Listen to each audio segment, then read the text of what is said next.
Thank you to everyone who stuck around for the next talk. So we're going to hear from John Bendel about how we're providing better access to our waterways. You would have noticed on the program it said Daniel Dre, but unfortunately he's been struck by the man flu and he can't make it today. So our Manager of Assets and Facilities, John Bendel, will be presenting on his behalf. John's background is in civil engineering, mostly marine related.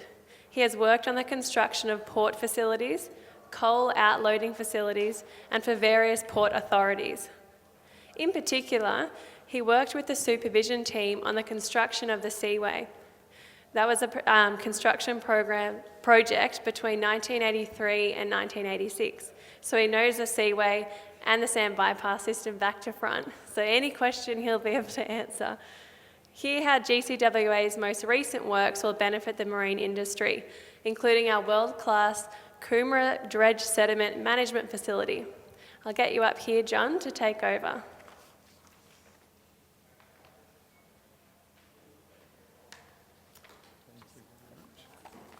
Morning, everybody.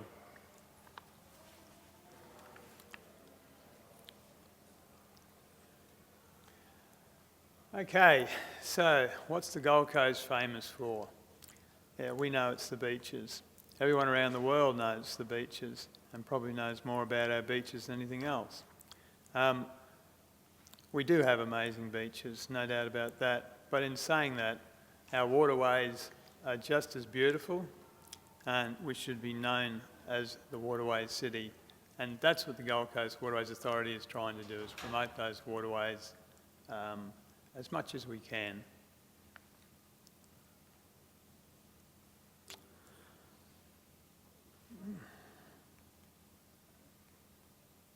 There we go. Okay, in our waterways we've got 168 kilometres of navigation channels.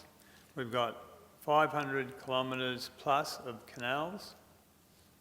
We've got 87 marinas as of the 31st of December 2018.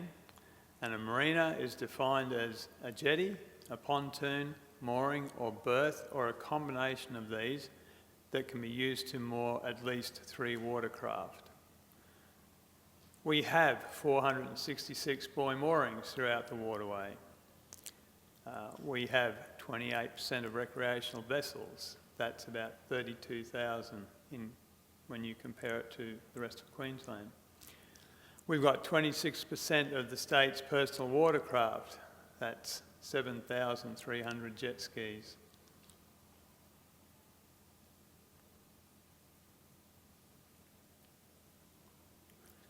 Because our waterways are so well used, we invest a significant amount of money into keeping them safe and navigable.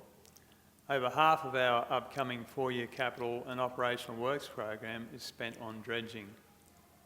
Obviously, we have a shallow estuary area, and maintaining those channels, keeping the sand shoals at bay is a big project in itself.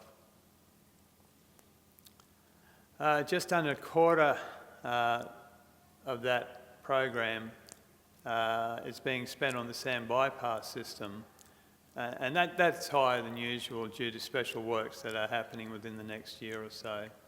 We've got to upgrade the deck on the jetty at the moment. As some of you may or may not know, it's 500 metres long.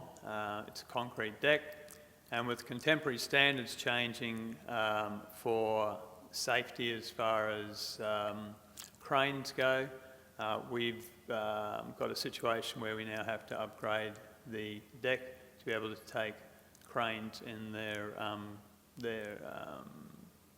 safe working arrangements, if you like.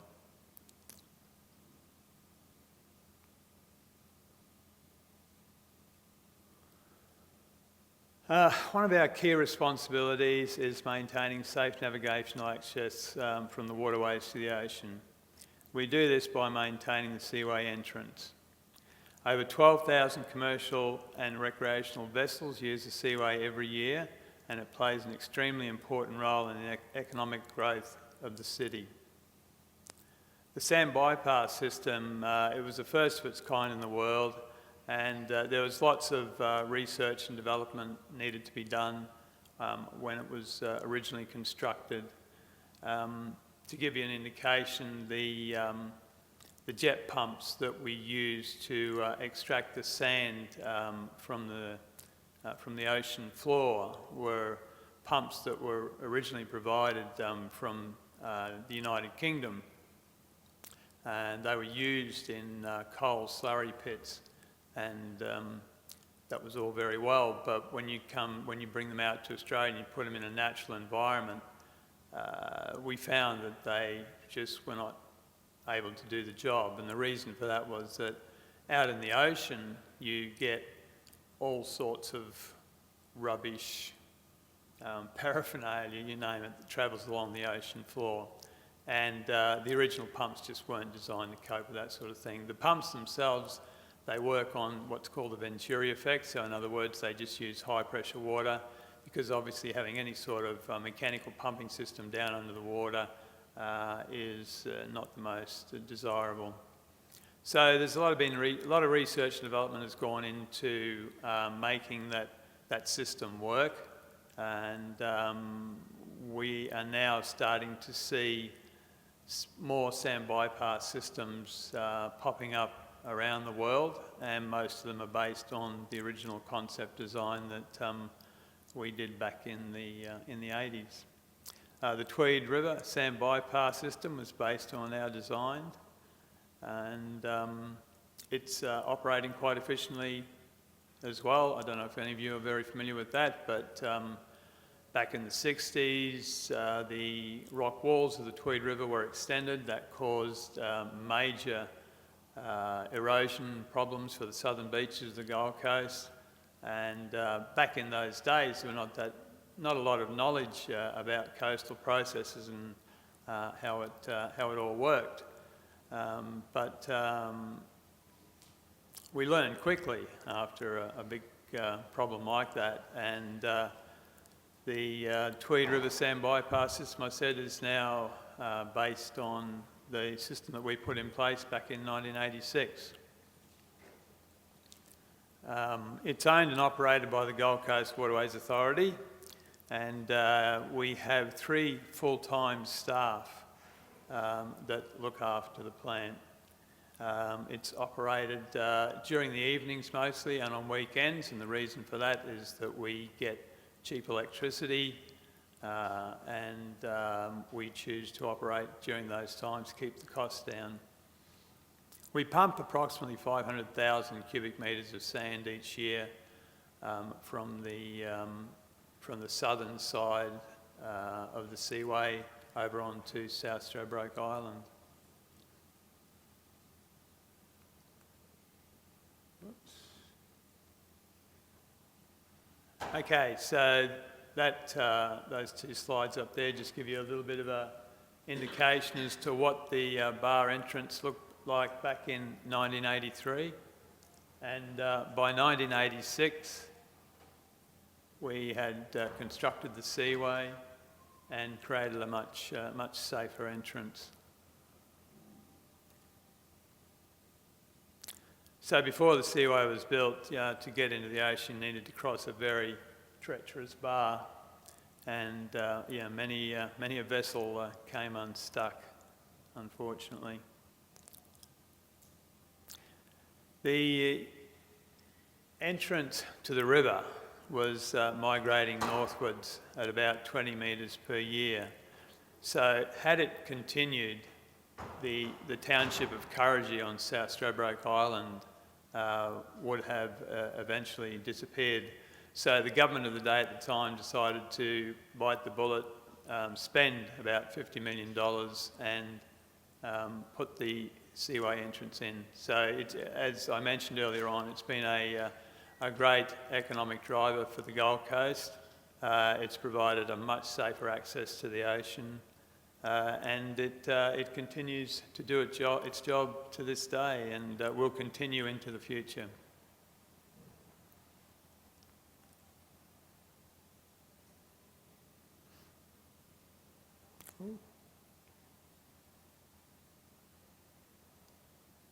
So that's just a shot looking from South Stradbroke Island back to the south, just to give you an idea of what it looked like when we commenced doing the works and what the old Seaway Entrance looked like.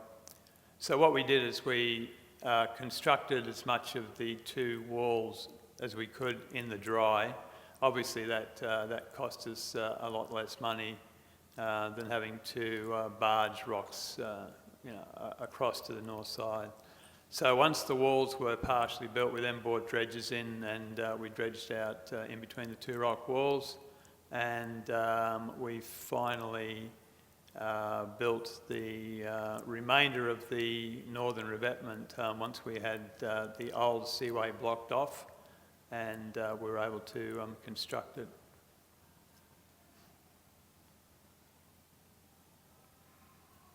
So there you can see where the dredging has started and we're removing the material from between the two walls.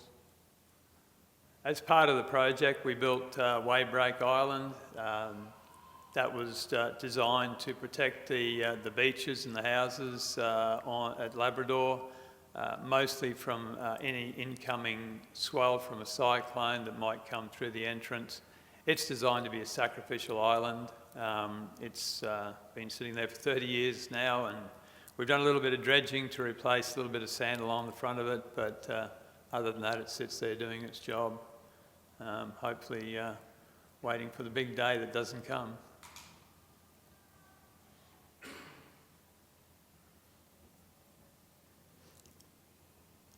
So the jetty itself, it's a steel structure, and it's in a very harsh saltwater environment. So maintenance is a big issue for us. We do two things that are pretty important. One is to continually have a painting contract in place so that we're patching up any little repairs where paint might get damaged. And we have a impress current cathodic protection system which looks after the steel structure under the water. By doing those two things, we hope to get a fair bit of longevity out of the jetty. It was originally designed for a 50-year life or a little bit greater.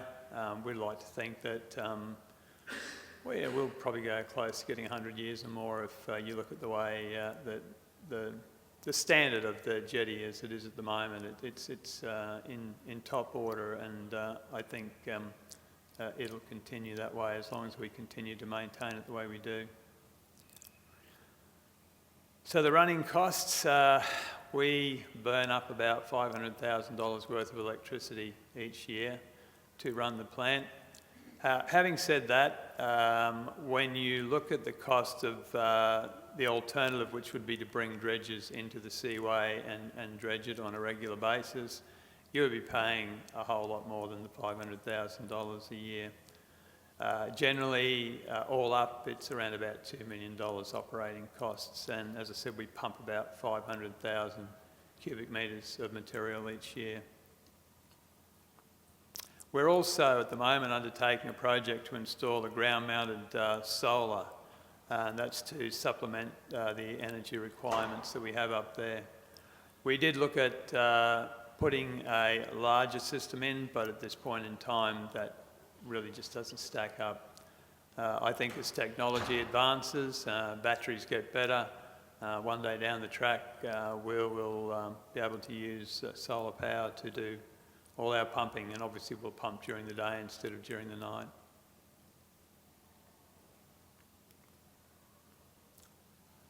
So that's a survey of the seaway, and as you can see there's a little bit of a sand shoal going through there at the moment. What happens is those shoals tend to come and go. At the moment where we've got close on 4 metres of water over that shoal, which is, for the white boats that we get in this port, is generally reasonably acceptable. We will be looking in the future at what we can do about that. We continue to monitor that shoal, and that'll determine our future management options.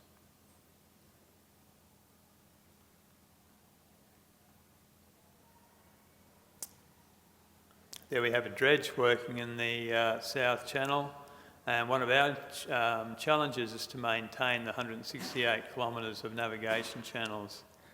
A large portion of these channels are located in the Moreton Bay Marine Park.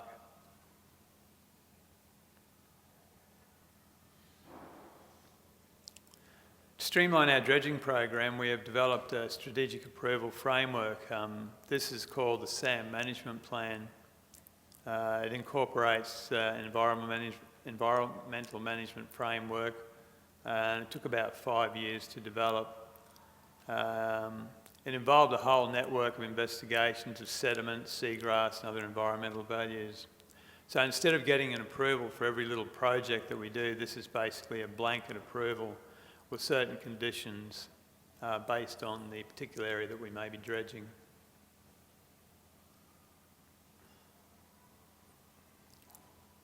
So that photo there just shows you a little bit of beach nourishment work going on Waybreak Island.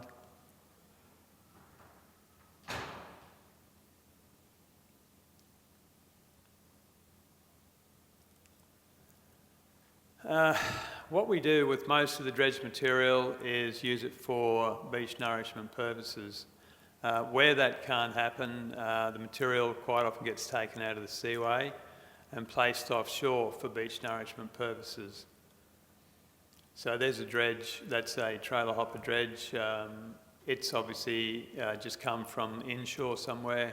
It's taken material down towards Surface Paradise where it will dump it, and the sand will naturally migrate in towards the shore.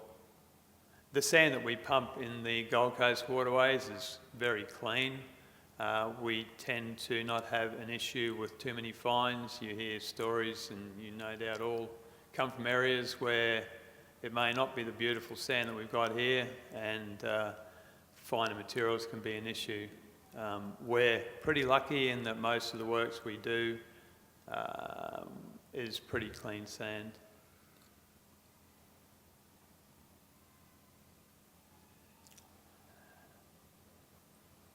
Where it's not clean sand, as an example, up along the Cooma River in the upstream section, we have recently constructed a dredge sediment management facility.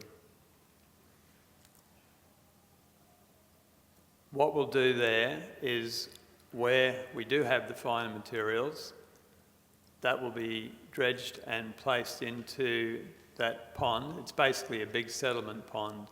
The water and sand will get pumped into it.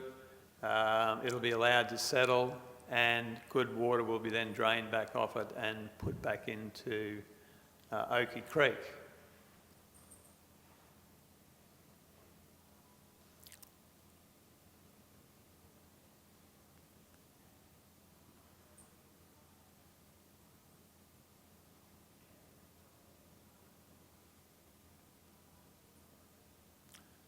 So this is just a little bit of a video of our recent development.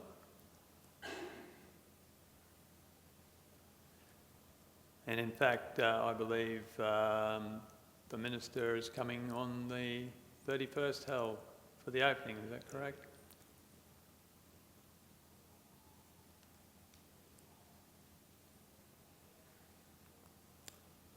Okay, that's my little presentation.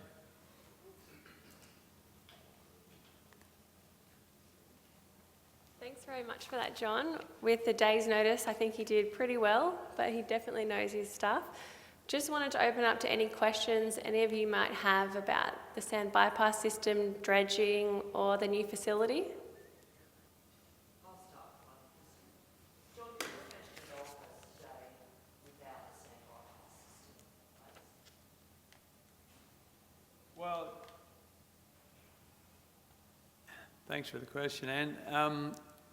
It would be probably nowhere near as developed as it is today. I think the sand bypass system in the Gold Coast Seaway gave certainly the northern end of the Gold Coast the impetus to certainly develop and become a very big contributor to the economy of the area.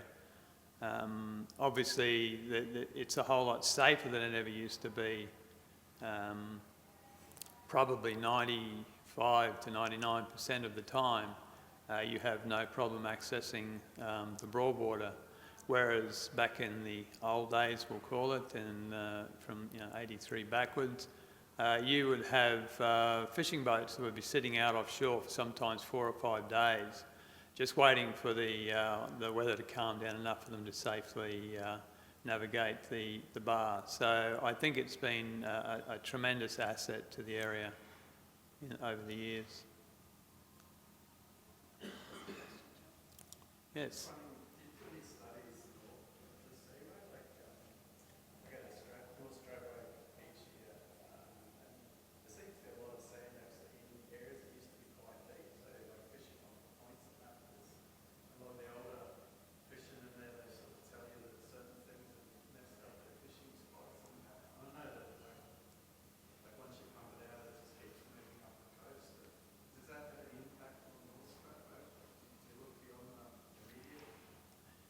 Yes, we do look beyond the immediate.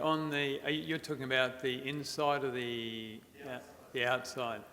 Yeah, well look, basically we've established that there's about 500,000 cubic metres of sand passes any one point each year. So in constructing the Seaway Entrance, we interrupted that natural flow, a bit like they did on the Tweed River many years before that, and you end up with the erosion. So all we're really doing is bypassing the sand and replicating what Mother Nature would be doing. So, excuse me, we're not actually putting more sand on South Stradbroke Island, we're just allowing Mother Nature to take its course. And we've been pumping now for over 30 years, and generally speaking, the beaches have maintained themselves quite nicely over that time.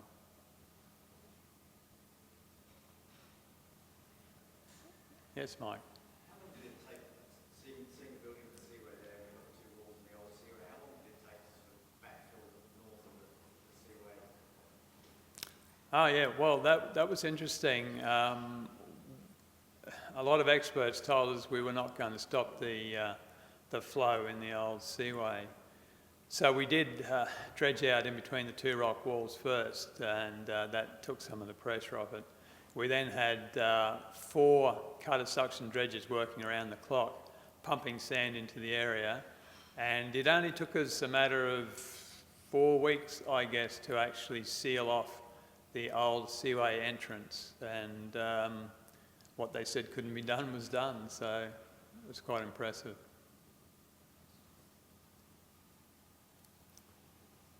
I actually have a question. Yes.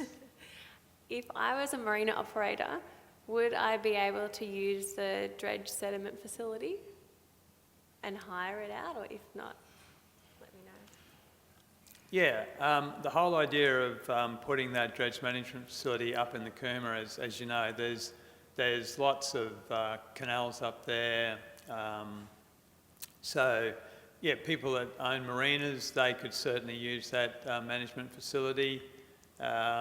Council have canals in the area, entrance into the canals, they can use it. The whole idea of having the plant there is to make dredging in that whole northern area more accessible and easier to do and manage.